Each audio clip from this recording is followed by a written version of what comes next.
Yo, yo, yo. It's Thursday night. It's Reverse Polarity. I'm your boy High Five Vega. Joined as always, Dean, the Yeah. direct replacement guy. Yeah. Yeah. I've been direct replaced. You've been directly replaced. The Mustang has been directly replaced. Yeah, no, they just out with the old and in with the older. So now how are things going, man? That's going good. Going really good Yeah? for Thursday. Cool. Yeah, not too bad. I did a little bit of installing last Friday. Oh, right. Me Um, too. Go do tell. Yeah. So actually, all I got to do was replace the battery Oh, and rerun all the power and grounds. I still need to rerun all the speaker wires, but okay. that took up more of the day than I expected. So it is what it is. It's not a huge deal, but I'd rather just take my time and get it right, and not get stressed out and try to finish it in a day. Breakneck speed. Yeah. Or just normal speed. I think like I'm about 1/10 of the speed of a pro. I mean, honestly, anymore, it's like I don't know. Today, this week. Oh wow. This week has been like kind of dual tasked. 'Cause it's like we have the regular job to do, but then in the background, I'm trying to build the stuff for the Mustang so that I can get that done. Because I mean, like this is the closest I've been to a system in my car in a very, very, very long time. So it was like, okay. And I'd love to have my door panels back on. That'd be a plus. That'd be great for sure. Yeah. I mean, yeah. What was it like Tuesday? I was like, dude, we got to get my tweeters in because I have to put my A pillars on so that I can put my visors back in because driving to work in the morning is ridiculous. So it was like trying to figure out how to get those in. You know, it's like, okay, we got an hour. Let's figure out how to get these tweeters mounted. Yeah. Like crap, you know. Yeah, I think I got the hard part of the Trooper done. Running the speaker wire is not going to take any time. Doing the new amp rack, I actually bought some pieces from. It was off Amazon, but it's a base head company. They make like a kind of a universal stack mount. Okay.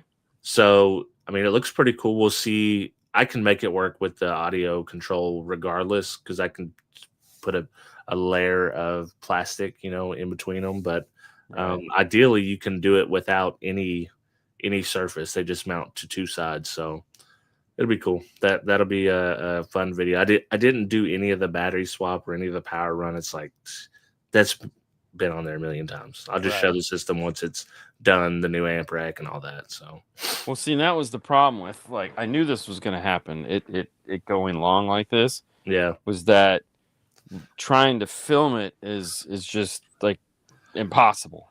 I mean, we're trying, but it's just not going to be great because it's like, did we film any of that? I don't know. I mean, it's like,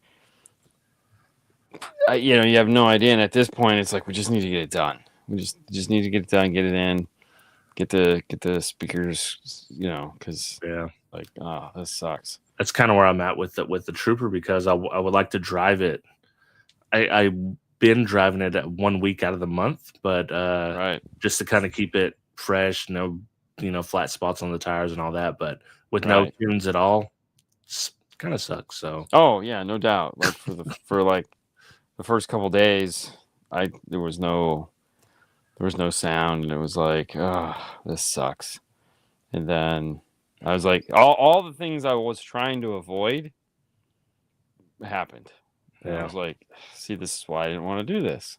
Yeah. Because you like had to, you just had to live like a DIYer for a period of time, and you're like, damn, this is not. Well, I mean, it's not like it's why I've put it off so long because he was like, I know trying to get it done is just it sucks, and it's like, I basically the speakers. So the only speakers we've gotten in so far are the tweeters. Everything else is like. Yesterday, I drew and printed the mounts for the mid-range up and high in the door, so those are done. Today, we finished cutting out the brackets for the door speakers. Now I just have to tap them and put screw holes in them and all that crap. And then we found out that the rear speakers don't fit. So now I have to get a different set of speakers for the rear. And it's like, those were the speakers I wanted to put in first because I wanted to get the back of the car, just like get panels back in. Right. And it's like, God, this is, yep, here we are. Cool. Yeah. Yeah. So, oh no, it's done. Trust me, it's done. Any first impressions of playing it? Yeah, the factory speakers suck. So that's really all it is.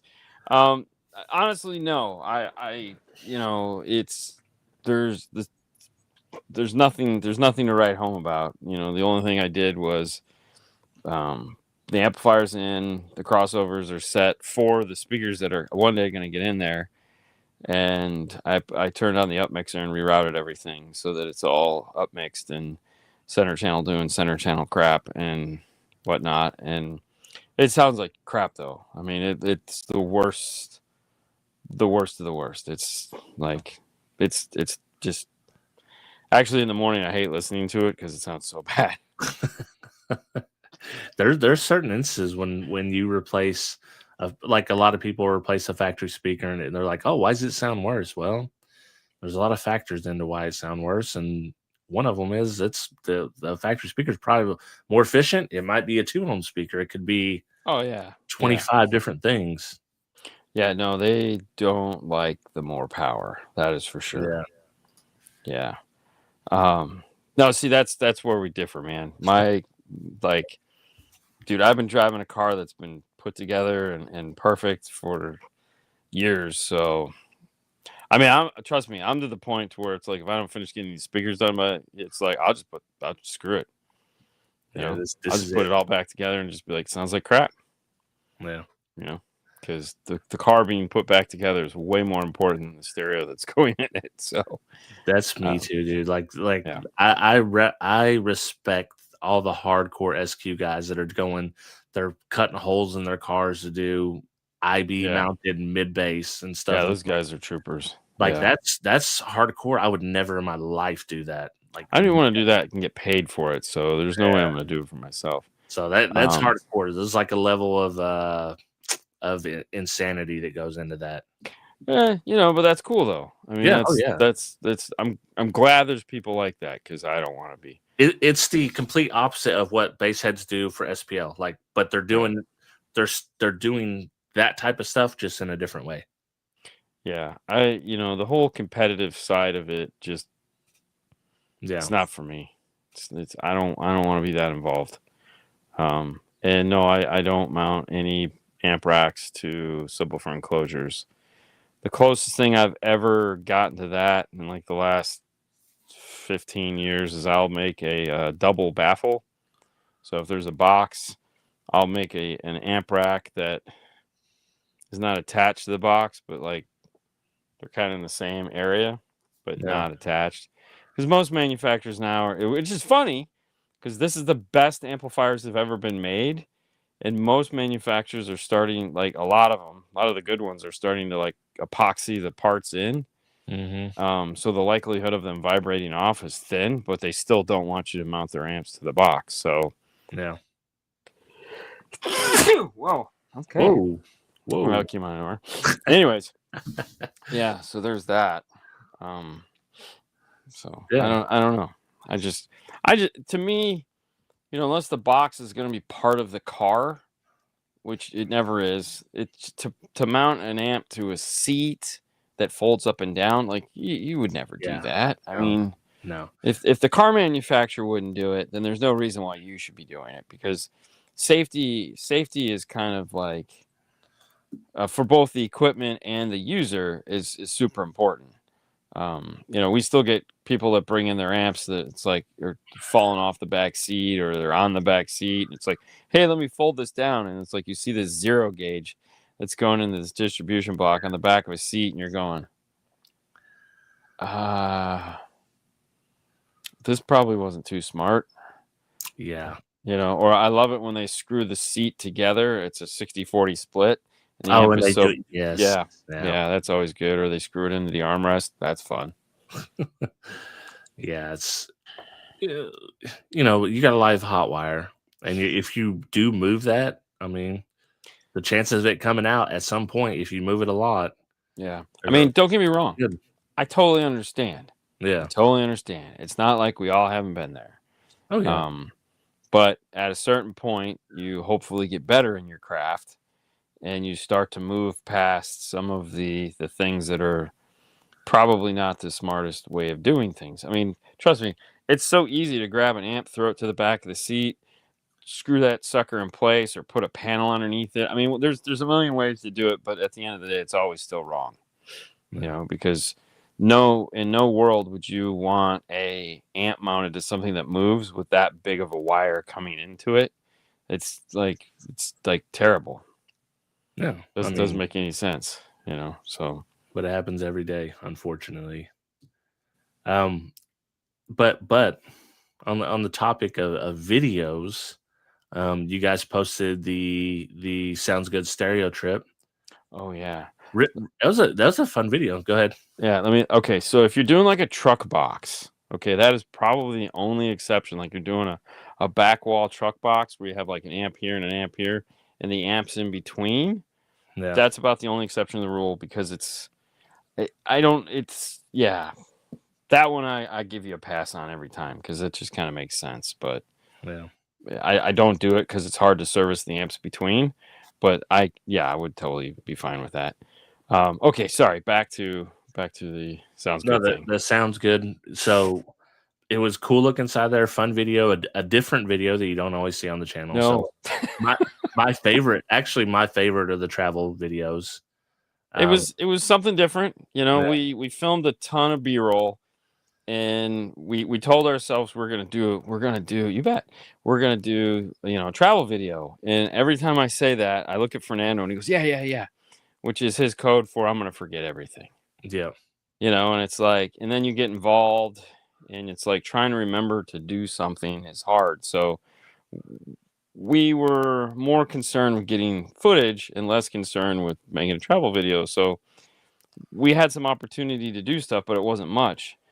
And so when I was making the video for them for what we're actually doing, there was all this content, and I was like, I need to figure out something to do with this because this is really cool stuff.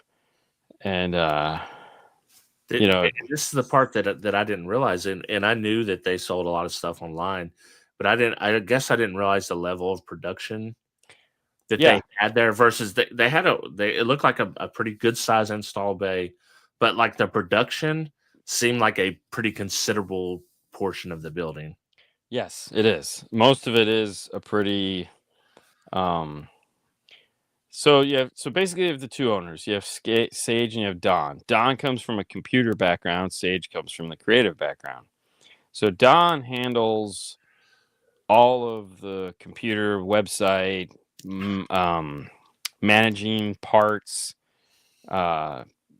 Everything, it's like there's all these monitors that are around. Like when the packaging guy is doing his thing, you see this big monitor in the back. So like at every station you're at, there's stuff that you need to do. Um, and it just pops up, and that's what you do. So like you saw the one guy that was like soldering RCA's. He was making harnesses for some of their pre-made kits that they do, and he'll just come into work, and it'll be like, we need these, and so he'll just grab the stuff and start making them. And like there was one shot where he's like putting speakers together and soldering, and so they have these racks, and on the racks are pre-made stuff waiting to go out. So like if you order a set of Focal Flax 6.5s and an F-150 mount, they're already built. They're already built, sitting on a rack. There's a QR code next to it. And so the guy that does shipping, he walks over and he boop, scans it, takes the tray, and goes off and packages and whatnot. And while that's happening, the guy that builds the stuff is getting an alert that he needs to make another shelf. Yeah, And it's like, wait, what? Dude, that stuff is like the stuff I deal with every day, and it's so satisfying, man. Like kind of like a Yeah. Kanban system, basically, but just having like a one piece flow and everything's in its place, and just keeping the system. It's just satisfying to me. I love it. Did he? Is he actually selling it, or is it just because I know he made one of his own? Oh, There's a whole backstory to that I'm not gonna talk about, but um, hopefully he's not selling it. That would no. that might hurt our friendship. He's a really nice guy. I've met him many times. Um, you know. But anyways, no, that's the thing. They're very. Oh, is he? Okay, Great. well, that might hurt our friendship. Where's he selling it? I'll have to go look Yeah. because there is a story there. Um, So, no, that's the thing. They're very. Both of them are very picky and very all about efficient and very like, everything has to be everything, and um, everybody has their job, right? And everybody has to do something specific. And so it's really kind of cool just to see like the box guy, all he'll ever do is boxes. Like you saw those racks of boxes. So like, Yeah. he'll build 20 of them, he'll carpet 20 of them, and then he'll start over on something else. And, it's really neat. It did. And plus the box like he was wrapping. That's a very complex shape. I know carpet's the easiest to use, but Oh, dude, it's that is a complex shape. yeah. It's definitely watching him wrap it. I was like, dude, could you find a harder box to wrap? Dude, He's laughed. He's like, dude, just try building this thing. And I was like, yeah, it looks like a pain in the ass, yeah. But and it's just weird, like, yeah.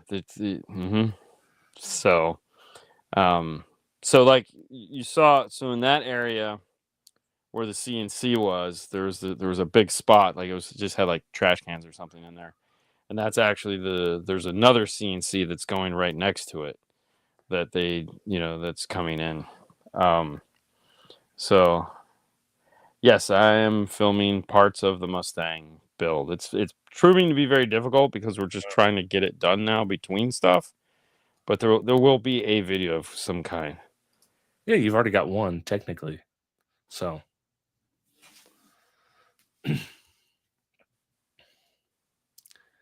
I don't get what he's asking. yeah, me neither. Okay. But yeah, it was a cool shop, and I can't wait till they build more stuff for the Gladiator. They probably won't build anything for the Gladiator. I go on there and look because my other option. Remember, I was thinking about getting a Silverado, and they do have a lot of stuff for Silverados. Yeah, so that's the other twist of how they do this. So one of the reasons why they specialize in like F-150s and Chevy Silverados of a certain year is because they bought those vehicles. Yeah.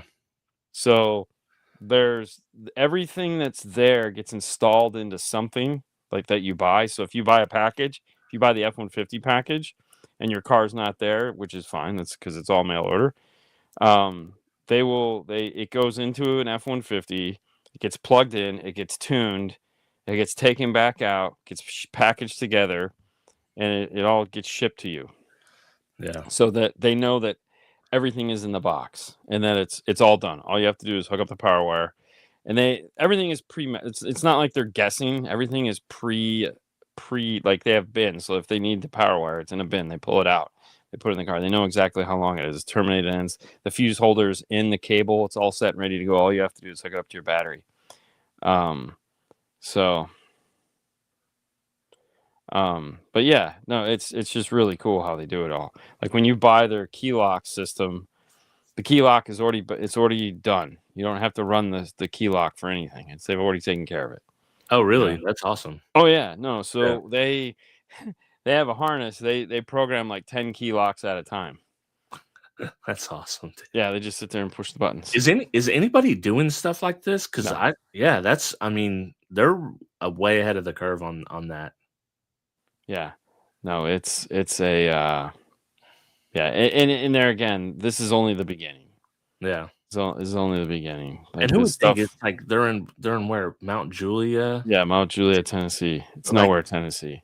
like So who would ever think strategic. All right, the reason why it's there in that Grant? particular area is because and Austin's funny because Austin actually he lives there too. So he came out, and when we were there, he came over and stopped by and said hi, and we hung out for a couple hours. Yeah. So we had a good time. It was really cool of him to do that because it was kind of last minute. We didn't tell a lot of people we were going there. And the reason why that is such a like, because I go, why there? And he's like, because it's like 3 days shipping to 2/3 of the country is that location. Oh, because they have like a FedEx hub or something like that? Yeah. Or yeah. So from that, so they can get stuff out to 2/3 of the country in like 3 days shipping. Yeah. Okay. And I was like, oh, well, that makes a lot of sense. He goes, yeah, we did research. Trust me, man, everything is there for a reason. They Yeah. don't do anything. That's the thing. They don't do anything by chance. They think everything through. So it's very, very methodical. Because I mean, they're from Florida.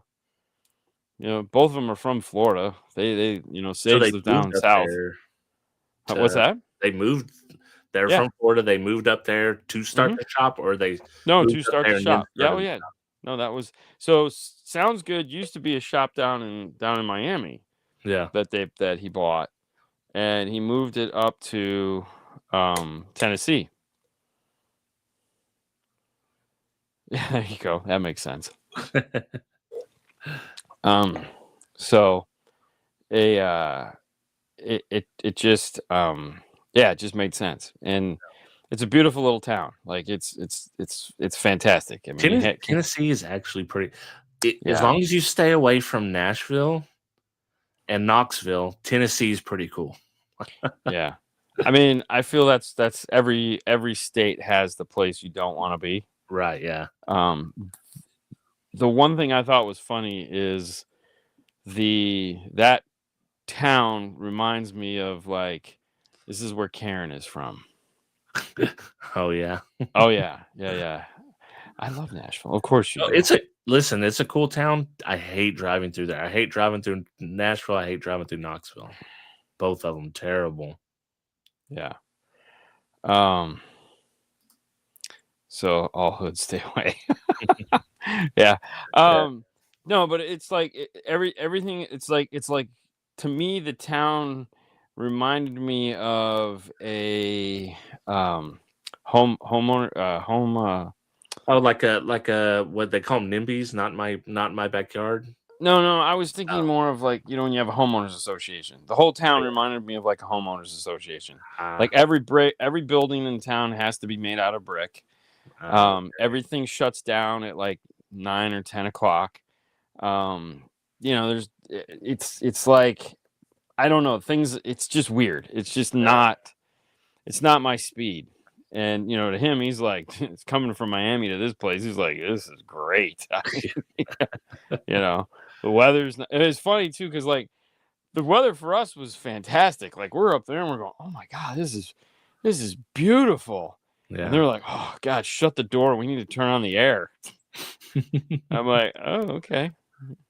Yeah. So, but no, it's crazy the amount of stuff that comes out of there. And the box that I don't see. So you didn't get to see the box that he built for. That'll be another video. That'll be the video that's because we shot a commercial for them, and so when that video is finally released to the public, he built a box for six of their sixes facing up underneath the seat of an F-150. Ooh. And oh my god, dude, like it was crazy. Like Do they have their own YouTube channel? Because I need to yeah, subscribe. yeah, sounds good. Yep. Because I'm gonna do that right now. But I was looking at the sub. The sub looks pretty dope Yeah. So the thing is you can't buy the sub without a box. Yep. Oh, I am subscribed. They just hadn't made a video in a No, they while. haven't made Okay. videos in All forever. right. They All right. stopped.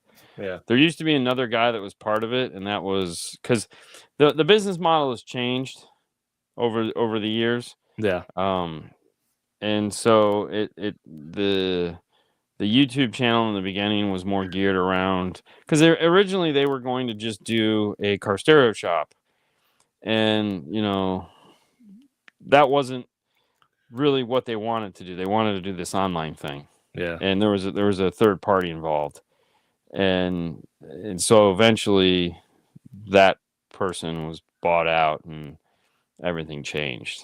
So and there again, one of the things that we try to one of the things that makes a lot of sense is specializing in specific things. Like we know that we do a lot of Wranglers, we do a lot of F-150s. We're starting to do more Chevy Silverados, but you kind of see the same cars over and over again. Yeah. And in my opinion, that's all I want to do.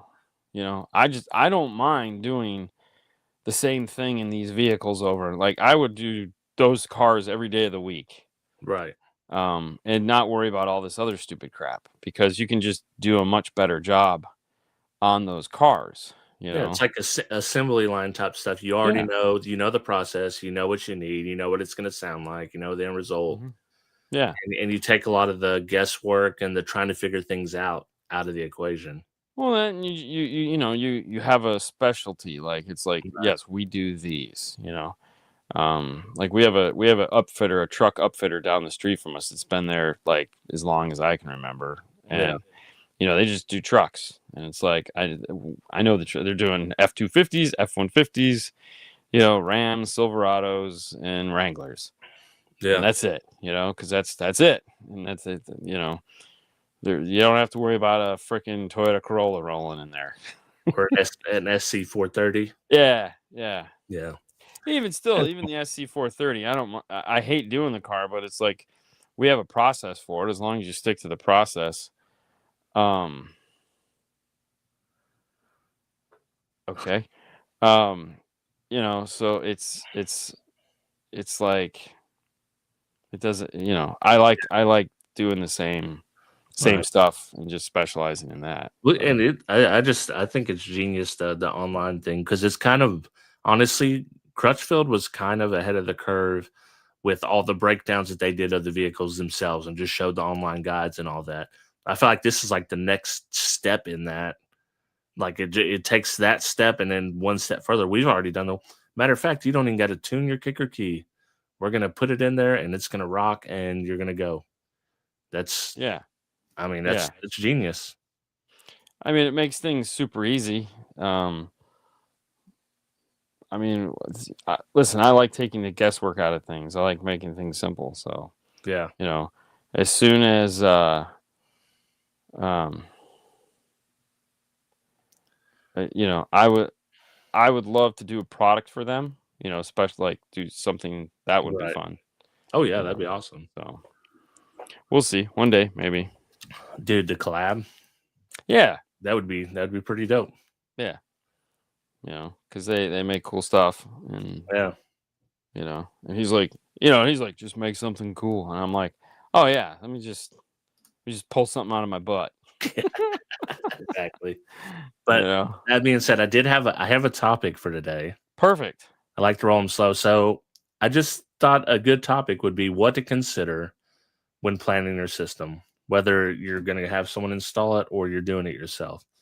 Okay. I had a few things. I kind of done it in order of importance.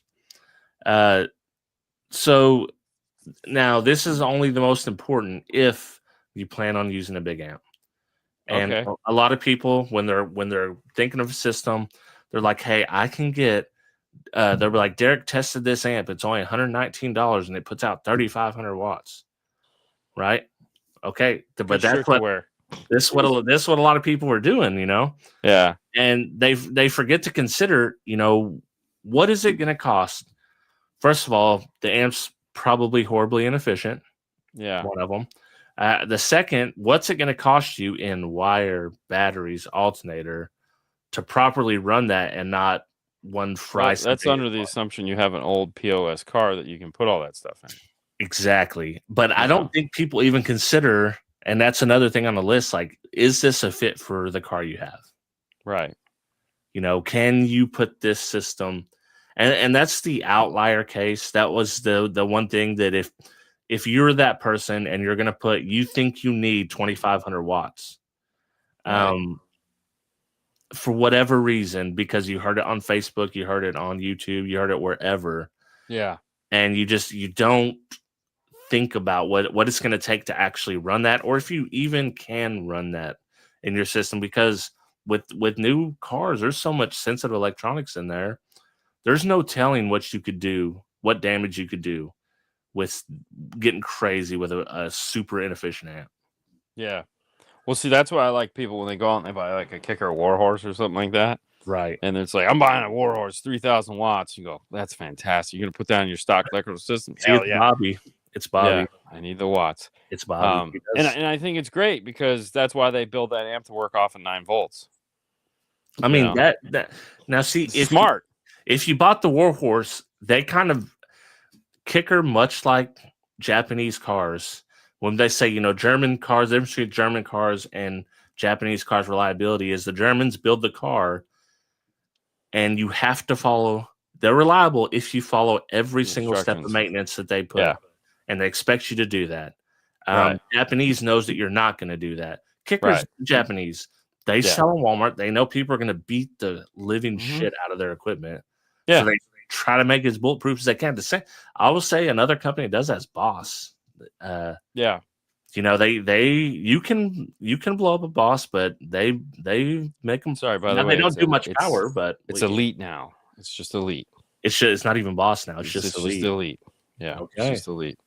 I actually, at some point here, I'll have all the new elite amplifiers to look at. So, they're pretty excited. They're just released a whole new lineup of amplifiers, and I just need to tell them where to send them. And no, I'm not going to send them to any of you, so don't ask. Maybe afterwards. I don't know. Yeah. But 30 days of Christmas again. Yeah. Yeah. I mean, who knows? Because I won't want to keep them. I don't need them for anything. But no, they have a whole new line of amplifiers that are like, they're super excited about because they're like, listen, these amps are all like legit. They're all cool. And I was like, okay, cool. I mean, I don't care one way or the other. I mean, I have no horse in the race. Right. I'm running 4K 12 factory power, but use little for SQ. Yeah. Yeah. Now you can, if you've honestly thought about your system. So you know that, under peak loads, I might draw this much amperage for a very short time, but most SQ systems, you're drawing like 100 amps ish. I mean, I haven't seen any drawing anything crazy. Matter of fact, even when they're competing, they typically use like a 70 amp Astron power supply. Let me tell you what, man. So we just did, we do a lot of Blackbirds. And I love it when people we'll put 2 P2s on them, 10s or 12s. Yeah. And like when we did the Nissan Titan, the comments were like, "Oh my God, like that's not enough power to power those." I'm like, "Yeah, okay, sure." And the customer literally chimed in and goes, "Yeah, it is." And we just got done doing the 808 X2 808 this week. A buddy of mine. And we put the Stinger box in his GMC with as two full size audio control, so spikes in it. We just had to change them out. The on-load was wrong, and so it's just running off a 7 and 8 bridge, which is like 300 watts. I mean, it's nothing. And Jesus Christ, man, I was like, with the audio control and the Gladiator, because it's the 2 ohm box and I have the Key 500, and I was like, well, I'll just swap it out and I'll get 2 ohm speakers. And then I listened, I was like, no, it doesn't matter. It's not going to be that much better than it is. It's stupid right now on 300 watts. Dude, the amount of bass is coming out of this truck off of 7 and 8 on an 8-channel amplifier. That's like, but it's high. It's all I mean, they're again all DSP'd. Mm-hmm. Everything is like badass. And I told Paul, I said, so here's the bad part. Like, we could sell an 800 watt amp. I honestly don't think it would be any louder. Yeah. Like, I don't think it would be louder. I think it would just be like, hey, I have an 801 amp. So, I mean, the Key 500.1 is such an animal. Oh And, yeah. like, like that's really all I sell. But, Paul will have people come in and go, I want a 1,000 watt amp. And it's like, he'll sell, like 800 or 1,000 watts, or he'll sell 1,200. I'm like, why are we doing this? Like, this car will never, this box will never see 1,200 watts. Yeah. Not a chance. The car can't even, like, come on, give me a break. Yeah. Yes, I saw where Ace Frehley died. Ooh. That's sad, Bobby. Yeah, he apparently had a brain aneurysm or something like that, and he's been on life support for like the better part of a month or two. Jeez. And so they finally unplugged him, and he sailed away. I'd say 11,000 watts in my stock system. I really want to upgrade my subs and go with 2,300 watts, but that's a lot. New alternator, second batteries, not cheap. And there again, this is one of those things where I commend people. It's like, I know back in my youth, I would have done all of that crap. I've done all that crap. I mean, we put the giant kicker amp with the quad box in Haley's car, and then we put the 5,000 watt Sundown, or not Sundown, Sound Digital in there. Right. And that was stupid. Like, that was scary loud. I just don't know. I don't need that.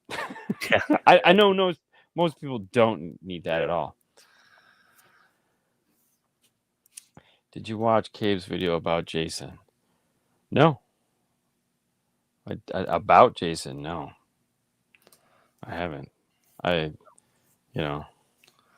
mean, I try to catch Cave's videos just because I like to live through his misery. Yeah. Like, geez. and a Bentley. Oh my God. Okay, I did hear about that. I didn't know what Jason that was. Wow. Yeah, I heard about that. Yes. I did hear about it. I just didn't know. Yeah, because he did a fundraiser for him. Yeah, that sucks. Yeah. I don't like panel. I don't like pick tools. Pick tools scare me. Yeah. It's like panel tools typically don't, but wow. I've worked in a factory my whole adult life. Yes, you have. So safety, I am strangely, I'm just programmed into doing stuff safely. It's like it's just in my DNA now, as safely as I can. Yeah. Because I've almost lost my eye before, but I had safety glasses on, luckily. So yeah, that's scary. yeah, the thought of, like, every now and then I'll have to take my glasses off to do something. Yeah. And I'm like, can we put this back on? Oh yeah, exactly. Yeah. Yep. No. Yeah. I mean, don't get me wrong. I mean, this finger is like this for a reason. Yeah. That's a round over bit in 6 months of my life, in pain and agony, as my finger grew back crooked. It grew back the shape of the round over. Yeah, basically. Yeah, it was like it's a spiral cut now. And it hurt a lot. Was it an upcut or a down cut? It was a spiral bit. So, or no, it was a round over. It was, yeah. It was a round. I think I still have the bit, actually. I know I still have it. Well, I would have sent it to death. I would have. You remember the office where they take the printer out and they just beat the shit? I would have done that to the bit. It wasn't its fault though. It was my fault. It was totally my fault. Yeah. The human right. Yeah. So. Oh yeah. Dude, I've seen some crazy shit like on the internet with the concrete mixer things. No. Dude. Ooh, that one dude that had the pipe explode in his face. It's like when you're training people, it's like, listen, nothing in this plant that you're doing is worth you getting hurt at all. Yeah, let it fall. You don't want to lose a finger. You don't want to smash yourself. You don't even want to get a high lead level. Like, nothing in this plant that we're doing is worth you getting hurt in any way. Yeah, and you'll be surprised, man. People that hadn't worked in factories, they'll do dangerous stuff. I done dangerous stuff until someone older than me like, smacked me on the back of the head. It's like, you idiot!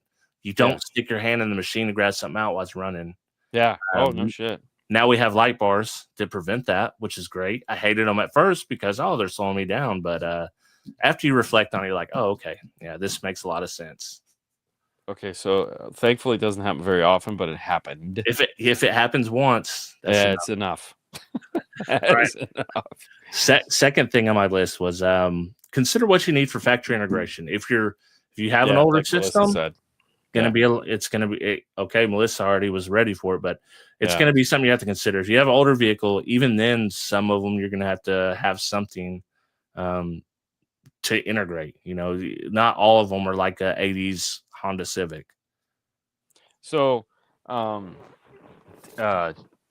Austin's former partner Dan, he was a sales pro. He was a winner of the sales pro. He's a big sales guy. He used to do a lot of stuff for Titan, and we've had him on the show before. The guy with the beard, and he had an interesting way of looking at this that I thought was fantastic, and it's kind of how I approach this. So you have the radio in the car is not the same as the system you're putting in. So they do two different things. One feeds the other, but he refers to the radio as the infotainment system, and the stereo is just an offspring of that, because the infotainment system is responsible for so many things now. Like, it's your backup cameras, it's your front cameras, it's your lane departure, it's your GPS, it's your hub for your phone calls and all of that. And so they're not the same thing. So it's like when someone comes in and it's like, hey, we have a budget, we're going to do these things. Okay, so are we upgrading your stereo, or are we upgrading the audio system? And they're like, what do you mean? It's like, okay, so do you need new features in your infotainment? And you explain to them, and you explain that they're two totally different things. And so then they can kind of wrap their heads around, okay, so how are we going to integrate the stereo into your existing infotainment? Because we have to do that. And so that's where you start talking about DSP, and if there is an Amp Pro or something, similarities of that allow us to get a signal out of the factory radio. Or are we going to upgrade the radio? And then if we're going to upgrade the radio, because we're upgrading the infotainment, what are we going to be doing for a stereo? How is that going to affect the budget for that? So it's like kind of helping them understand that these are two separate things, and that you have to look at them like that. Because if you go, I want to spend X amount of dollars, you go, cool, we're going to spend that on your audio? And they're like, yeah. And they're like, I want a radio. Okay, well, that's different. Yeah.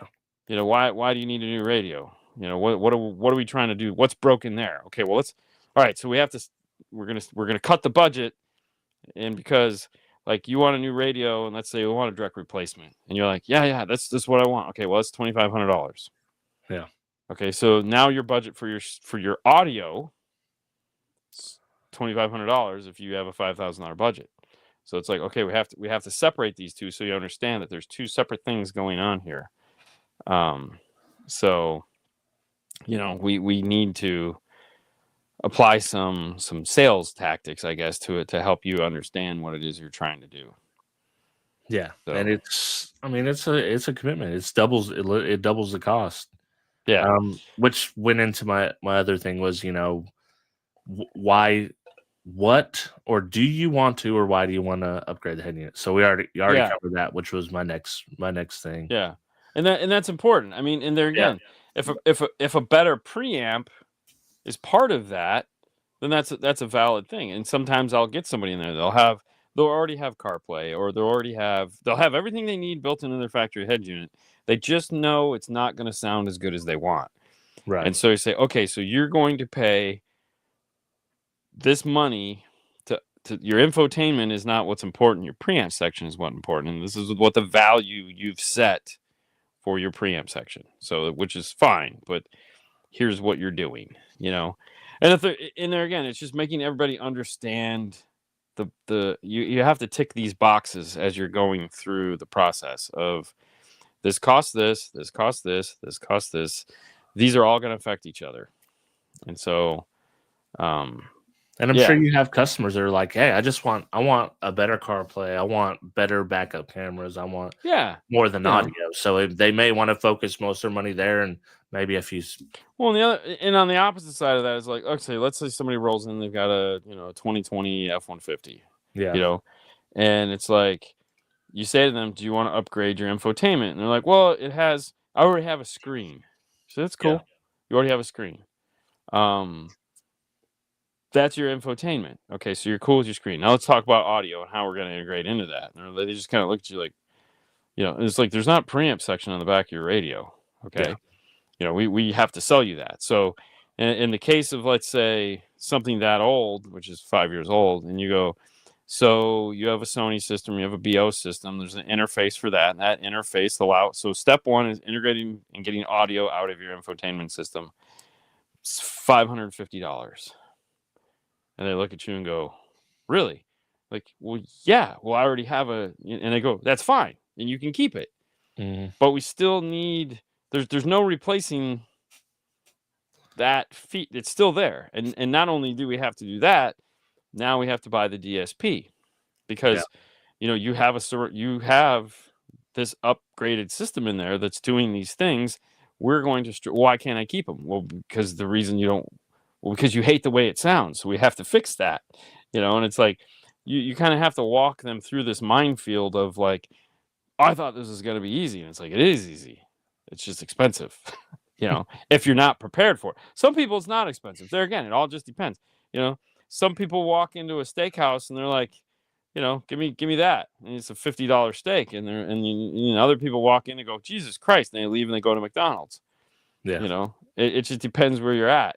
And it's okay, but it's like you just have to be prepared. I bought a 1057 2 years and I want to upgrade to 1058 due to the digital out and USB-C.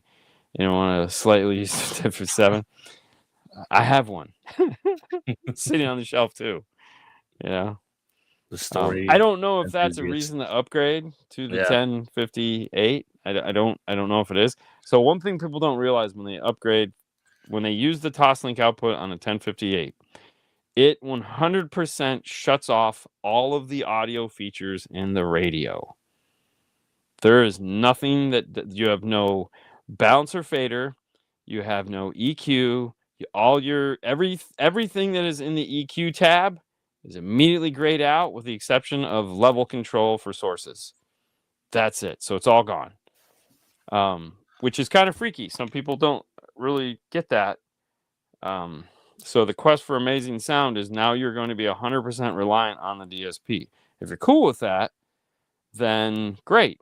right. Otherwise, Yeah, that you kind of know, sucks that it absolutely takes over your yes. everything else. Yeah, And Melissa's not wrong. There's not, other than, so the only difference, I mean, listen, the 1057 has been in the line since the first week of COVID, it seems like. So it's been in the line for a while. yeah, The 1058, the advantages of the 1058 are for new uses where we get a single DIN chassis instead of a double DIN chassis. That's fantastic. That to me is the most important. That and the way the screen mounts to the chassis now. I don't have that stupid little piece I got to put in and put the screw in so that the radio will turn on. That sucked. yeah. So mounting wise, it's become so much easier. Um, but as far as features go, the only actual feature in the radio, you get 8 clocks to choose from. Yeah, ooh, 8 different clocks, and you get the pitch and roll on the screen. Now, 'Cause listen, if they had some Macintosh VU meters, yeah, they don't have those anymore. Even the JVC doesn't have those anymore. It's really sad well, because I've been searching for them in my JVC and I can't find them, and it's really breaking my heart. But then one thing again, that didn't get factored into this with you or Melissa is in this particular case the level of cardio degeneracy of Justin. He has got it bad just like me, and he will upgrade. no. Listen. I'm all for it. No. All I'm saying. Yeah, Okay, so for what? Okay, it's $2,000 or it's $1,000. It's yeah, $1,000. About $1,000, right? So what can I buy for $1,000? Which DSP do you have? You get a 12-channel ARC Audio DSP. You could get a 12-channel Helix DSP.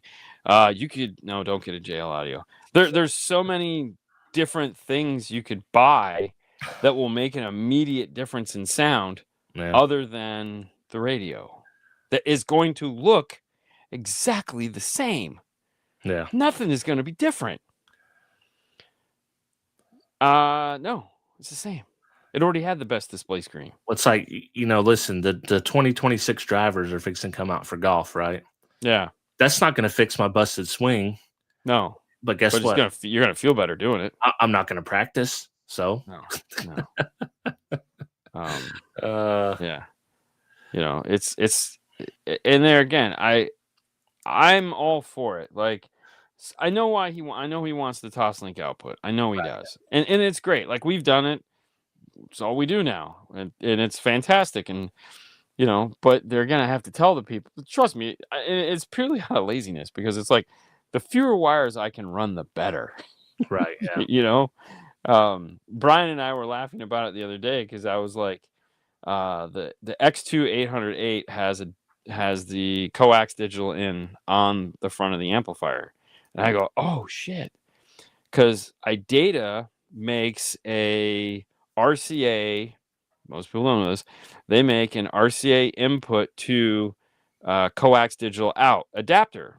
They made it for the Kias, and so which you can use on anything. So if you have a radio and you want a coax digital out, iData makes an adapter that just power and ground, 2 RCAs into it, and you have the one coax digital out coming out of it. So realistically, you could take any radio, any one that you want, and give yourself a coax digital out with this little box from iData, and then you could run one RCA back and plug it in.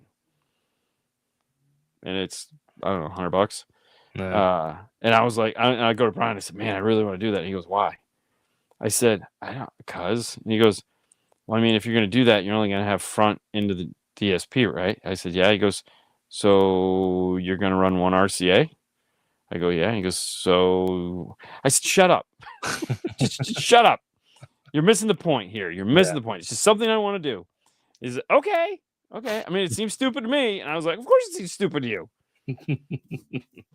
Yeah. You're not me. I just want to do it.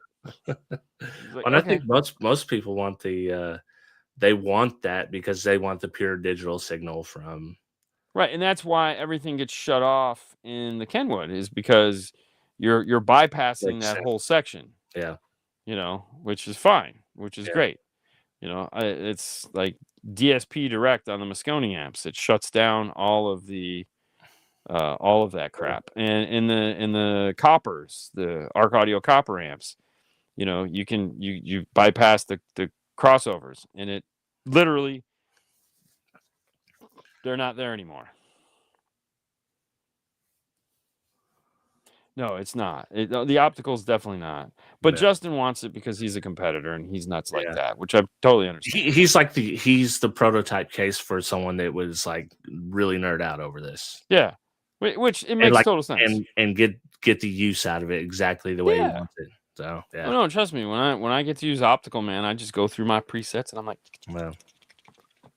and I just start doing my input-output mixer with everything going over, and I'm like, oh, this is so listen, fun. when you start seeing the equipment that Justin's messing with, you're like, this dude, $1,500 is not gonna break. No, and there again, it's made for him. It's made for him. Because he wants. Listen, Stinger's had it in the horizon for what, a year or two now. It's not enough to sway him. He's not going to buy that. It's not his thing. No. He wants a Kenwood. Yeah. Because it's a Kenwood. Now, the future side of it is, at some point, because we know this is going to be the radio for the next 4 years, and if iData ever gets caught up, there is a future where the Toslink output actually becomes usable with the right application. It's just not here yet. So the future of the Toslink is that you'll be able to, if you take a iData radio and combine it with an iData amplifier, you'll be able to use the iData box to digital out of the radio into the box, out of the box into another box, into the amplifier, and get all your controls back. So fader, front, left, right, and redirecting sound and all that. So you'll be able to take both experiences into the realm of like total usability. We're just not there yet because they're still stuck on getting all of these pieces out. So yeah. I mean, it's got some upside. So the last thing I had on the list, and this probably is not going to go for anybody in chat. They already understand this, but someone that happens to watch this video outside is made it this far. If you've spent a decent amount of money on your system, it's gonna, even if you get a cheap system, it's gonna cost you a little bit of money, even if you're doing it yourself. Right. You need to consider, what are you going to do for sound treatment? What level of system does it make sense? If you're just putting coaxials in and you're not even putting a kicker key, you're maybe not even amplifying. Maybe it doesn't make sense for you. But if you're putting in a $300 component set on a $300 amp, and you're doing a DSP, I mean, sound treatment probably needs to be in the equation. So I would say this to anybody that, to me, the most important thing is not the sound treatment per se. It is how you install the speaker in the door. So and there again, we see it all the time where people buy K2s and they'll just screw them in the door and they kill their K2s. It's like, Right. It's like the most damaged speaker on the planet. It's $700. Let's break them. Dude, they're all over marketplace, just freaking bullet holes and everything in them. Yeah. But no, mounting the speaker is really the most important thing. Like, for example, building the brackets for the Mustang. We manufactured those brackets specifically to go in the same way the factory bracket goes in. And there again, it's super expensive. Like it would cost more so than average. That's why people do fast rings. Fast rings are cheap. They accomplish the same thing, but they're way more affordable than building a bracket that is designed to mount the same way the factory does. Plug and plays are fantastic. People discount like Power Base and like the Focal inside because they're like, oh my god, it's like you're paying for the bracket that fits perfect. Mm-hmm. It goes on exactly the way that the factory meant for it to be played, and you're like, wow, is that important? It's like, yeah. It is. So, like, especially in a dash, like a lot of people will look at the way we've been building our dash speaker brackets lately, and it's like the reason for it is that we know that top grill is the baffle that separates. That's your IB mount, is that front grill. So if you don't get that speaker up to that hole properly, you're going to get cancellation from that driver. People don't think about that because it's like, oh, drop the speaker in, I'm good to go. Yeah. And it's like, in some cases, yes, if the speaker's properly baffled and you look how the factory one that you took out was, you're like, oh, it's just a generic speaker, But if you get some of these like Toyota speakers out and you look at it and you're like, there's all this bracketry around it, and you're like, huh, I bet you that's on there for a reason. Yeah. I saw Eduardo's K2. Yeah, he was up today. He brought up a pair of the new JL Audio 6x9s. Well, I seen there's a guy that he was a host for a very long time on Linus Tech Tips. I don't know if you've ever seen him, but it's a huge tech channel, one of the biggest. And he's actually split off and he's doing some car content, and he's doing a system upgrade. Oh, okay, fantastic. He has like a mini DSP, a whole setup. Definitely a lot of stuff that's like cringy if you're a cardio guy. But he has the right. He's done some research. He has the knowledge of what he's trying to do. Now doing it different. But anyways, all that to say, he bought a set of K2s, a 3-way set off marketplace. Builds custom pods for his pillars. Gets all that set up. Puts them in, gets the door speakers in, having issues. Both the door speakers are toast. both the sub part of them, the subwoofer, Yeah, whatever the mid bass. shot. And it's like, yeah. So, guess he didn't watch the right video. oh, did Yeah. you? Yeah, yeah. He definitely should. I mean, Yeah, so yeah, they do. In there again, that in like we, you know, has the industry evolved and the tools that we have evolved and the processes that we have evolved, it becomes easier to manufacture these parts that are necessary. Some case, like I had this debate with one of my buddies, really good friend of mine, really smart dude, and we were talking about fast rings, and he's like, are they totally necessary? yeah, And I go, well, I mean, yeah. And he goes, you say that reluctantly, and he goes, some of our testing has showed that actually the fast ring, it will do more damage depending on the application. And I was like, really? And he's like, some cases. And I was like, I don't know. I mean, you got to give me examples. yeah, But it's one of those things where it's like you kind of have to, you kind of have to pay attention to what you're doing. yeah, When and we find, you find out the hard way, right? You find out once, like, oh, wait a minute, like the Mustang. Like the first Mustang we did it like everybody else. You see that factory speaker mounted into the bracket, you pull that out, you put a new one in, you get Metras or packs, 6.5 adapters, you throw those in, and then the next thing you know, every single speaker is hitting. The 2.5 is hitting the grill for the mid range, the 6.5 is hitting and you're like, what the frick? yeah, But we didn't think about it. We just put them in. They look gorgeous, took a picture, put the door panel back on, and like, a week later, the customer comes back and he's like, man, I think my mid range are hitting. I'm getting this weird noise. And we're like, holy crap, it's totally hitting.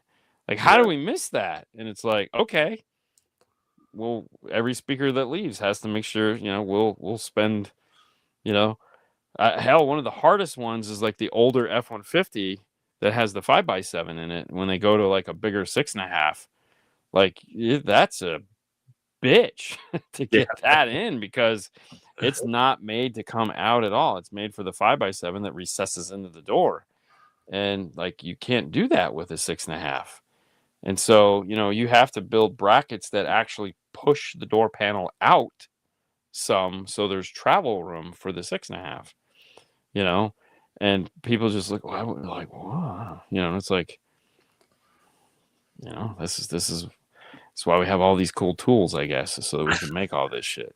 yeah. There's a lot of unintended consequences. I guess final takeaway for a DIY person from me is to be, don't just try to check boxes from what you see on the internet, whether you see it on this or whatever channel. Each situation is different, so try to figure out what you're doing in your situation. Take your time. Don't try to. You only have a weekend to get this done. Don't do it in that weekend. Wait till you have time. Do everything the way you want to do it.